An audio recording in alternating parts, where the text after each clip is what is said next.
Welcome back to Ozarks News Journal. Each week we put someone on the hot seat. This week we have Eli Wohlenhaus.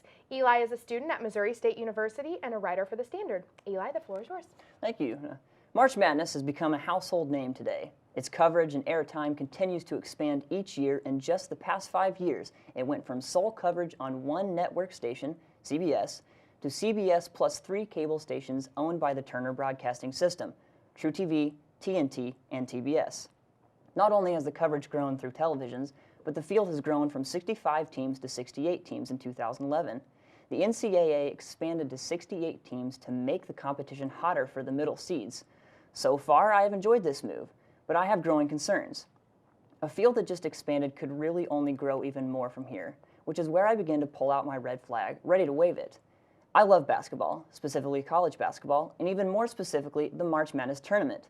However, I feel that there can be too much of a good thing. There are 48 games of basketball in the first weekend of the tournament, and although that is a sports fan's dream, that is a lot to take in.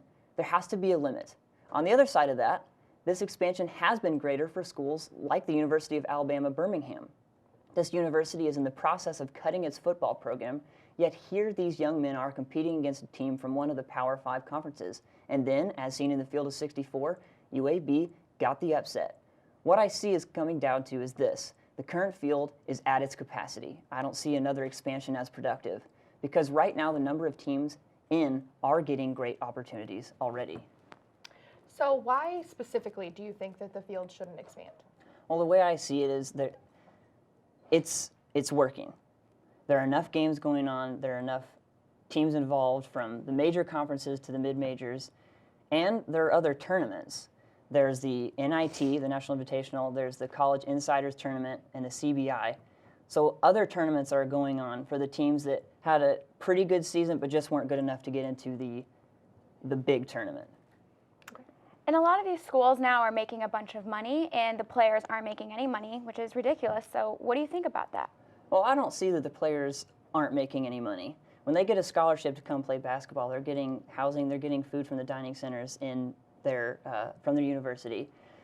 And then they have the opportunity to go to the next level, which they would get paid to play basketball. So when it comes down to the argument of, are these players needing to be paid, are they not? I see that there is enough being done for these players, because they have come a long way over the past 50 years from having nothing for the players to having, residence halls and dining centers for them. Okay, so do you think it's as exciting as it used to be to watch college basketball with so many of those people that used to be playing are going straight to the NBA? Do you think it's still as exciting? In my opinion, no. What's fun about college basketball and what's different from the National Basketball Association is that these guys are leaving a legacy, and they have the opportunity. There's no trading.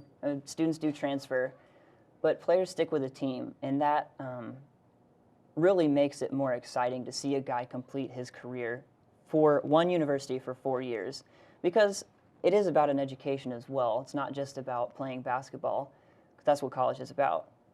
And so having players stick with one team it makes it more exciting, because every year players get drafted to the NBA, and you have to try and figure out, okay, who's this guy? What team is he playing for?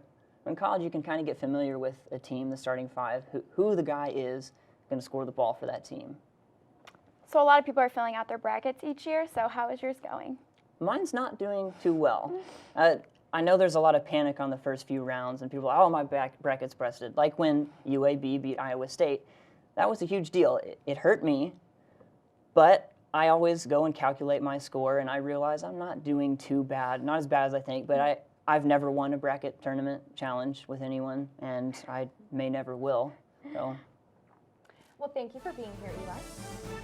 Some people might be called metal mouth due to having braces, but what about when you find metal in your mouth after eating food? Which food company had to recall due to metal pieces being found in their meals? Stay tuned to find out.